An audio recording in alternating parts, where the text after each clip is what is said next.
Hi, my name is Connie. I'm a Singaporean married to a Korean with a 11-month-old son. This year has been challenging. I was diagnosed with breast cancer, stage 3, in March, and I lost my job. My husband lost his job too.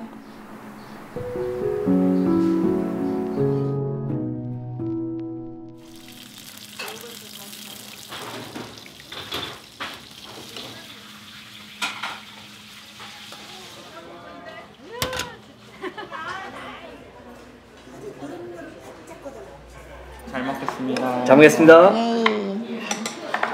Wow, gosh. It is very easy to see here the 고등어 구이 in everywhere, but 가슴이 a little bit rare.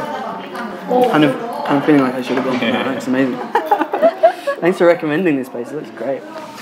I usually order the 제육볶음 after Connie is sick. Trying to order like non-spicy. It's just I can't take it now, but I usually like spicy food.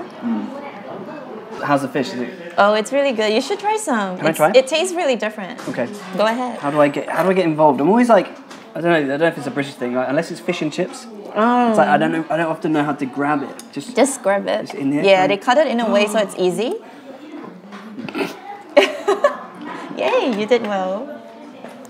I always recommend just use spoon to scoop up. Oh, wow. It's not too late to send this back and change it. This place is phenomenal.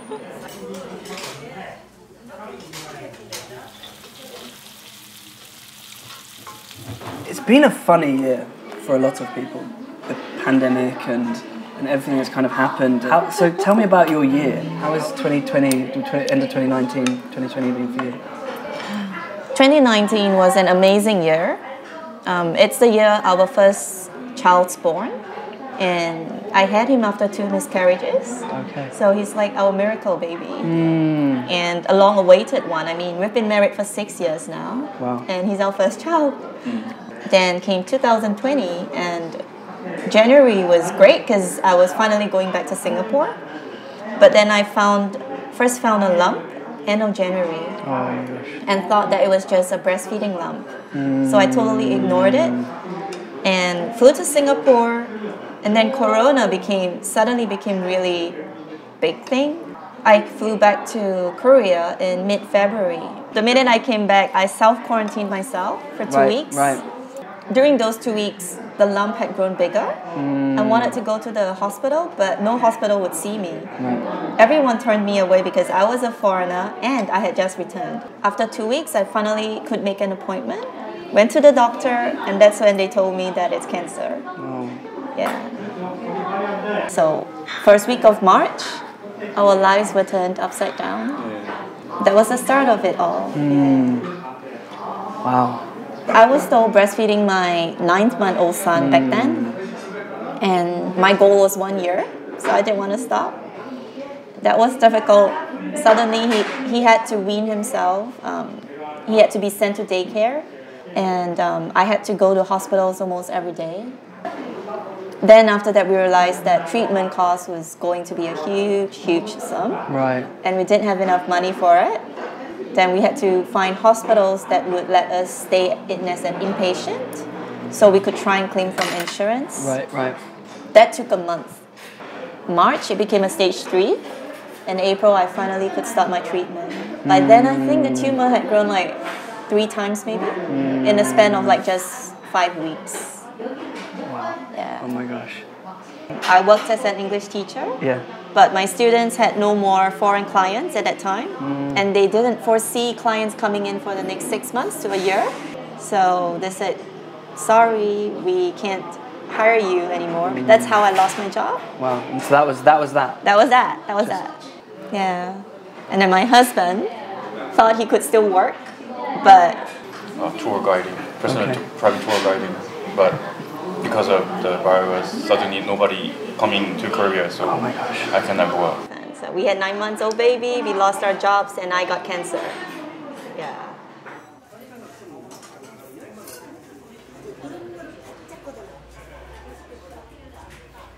We didn't know how to solve everything. We didn't know what to do. We were just lost.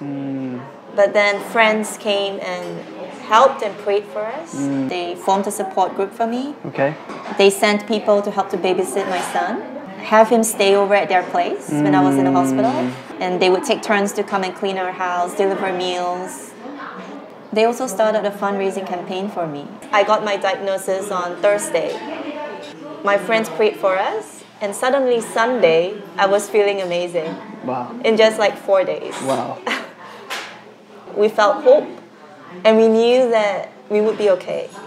So, depression cycle doesn't end that quickly. I think it takes a longer time. Sure. Definitely it was God who just gave us hope. Maybe it's a time of rest for us, so that cancer is going to change our lives. It's going to make me relook at how I lived my life. Right. Enjoy this season, because after that, I have a feeling that I don't know, we're going to be very busy. Now it's just a time of rest. If you've seen our journey, you would agree that we had nothing, but then suddenly we have everything. Wow. Yeah. What do you mean by that? Like, you had nothing, now you have everything. Like, what does that mean? Like, We had no income. The tests were expensive. So bank account was empty. And suddenly help poured in from everywhere. wow. This fish stall owner who donated his proceeds a night of selling fish. He donated everything to me. And that just helped solve 2 chemotherapy sessions. Wow. I guess that's the kind of the journey for you. It's like, you can feel like you're going through this kind of testing time. There's you just seem so hopeful. I'm full of hope by hearing your story. You know, we did a very scary thing. We just exposed all our weaknesses, because I really wanted women to know about the dangers of cancer. Early detection saves lives. Wow. After I shared my diagnosis, I went public. People started messaging me saying that they were going to go to the doctors. Some of them came back and shared with me that thankfully they went early. So after surgery, they didn't need chemotherapy. Wow. Some ladies were not that fortunate. They shared with me that they had a lump a few months back. They didn't go to the doctor like me. After reading my post, they went, and it was a stage 3. Wow. So that was when I realized that God uses our weaknesses. Wow. He turns it into something good, something beautiful. It's challenging. It's really, really challenging. You know, for someone like me who's, I'm sitting here and I think I have problems, And it's like, obviously it's not a measurement, but I understand what you're talking. I felt challenged.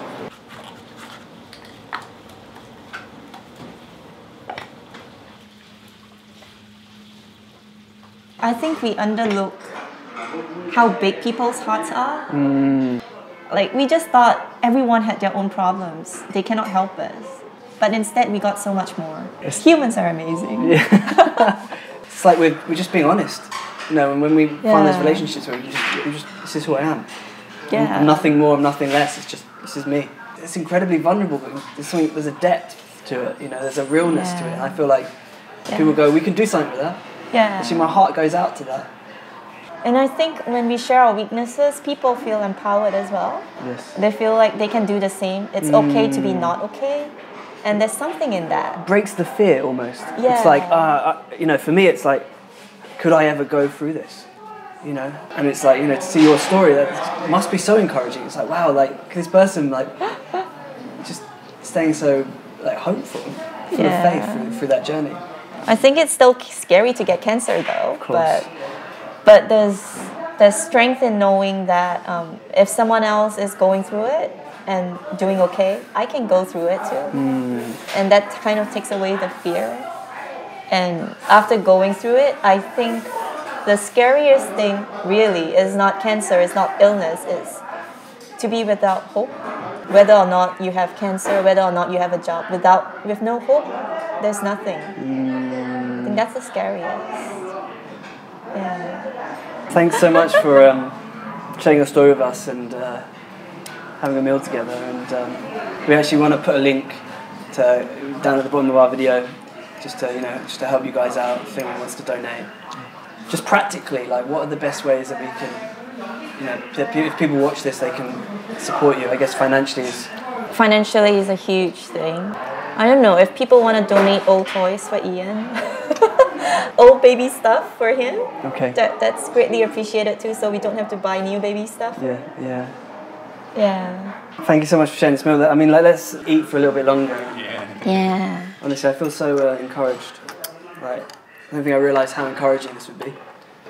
Really, we just do our best and God will do the rest. You know, we can't control everything. It's beautiful.